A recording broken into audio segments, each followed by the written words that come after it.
So in this video, you're going to learn about parametric versus non-parametric statistical tests.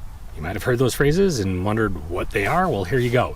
But actually, first, I'm going to talk about all your empirical data and how none of it follows a normal distribution. It might be normal-ish, but a normal distribution is a distribution described by the mean and the standard deviation, and the data in any, mean and standard deviation pair is very specific.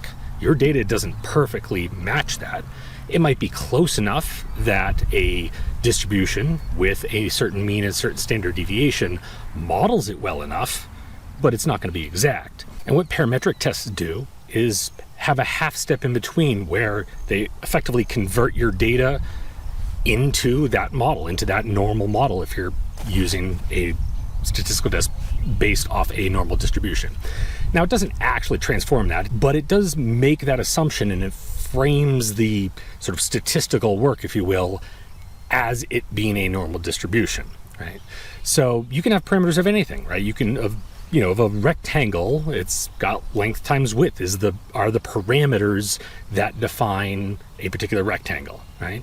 You can have a boardwalk, and the boardwalk could be defined by the number of boards on it, right?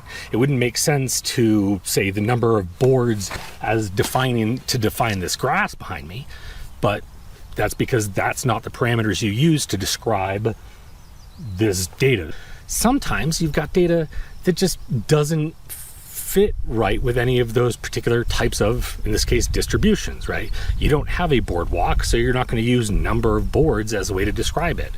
Well, if you've got some data, it might be categorical, but it could even be a continuous variable that doesn't fit well enough into a distribution to be described by a couple of parameters or a few parameters even. Any data set, continuous variable, is going to have a mean and standard deviation, but for a normal distribution, it's a particular bell shape. Sometimes your data doesn't have to be even super close to normal, depending on what the test is. It just has to be normal enough.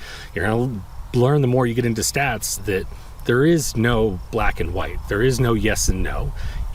Are things close enough, right? So when we want to do a statistical test using a normal distribution, then your data has to be normal enough, right? Normal-ish. So you have parametric tests that might be on a normal distribution or a Weibull distribution or whatever, and they have different parameters that describe them, or it might be non-parametric tests. Why do we want parametric tests, generally speaking? Well, they can be more powerful, right? In that you can differentiate a tighter difference than your non-parametric. But, non-parametric are more flexible on, what the underlying data set is.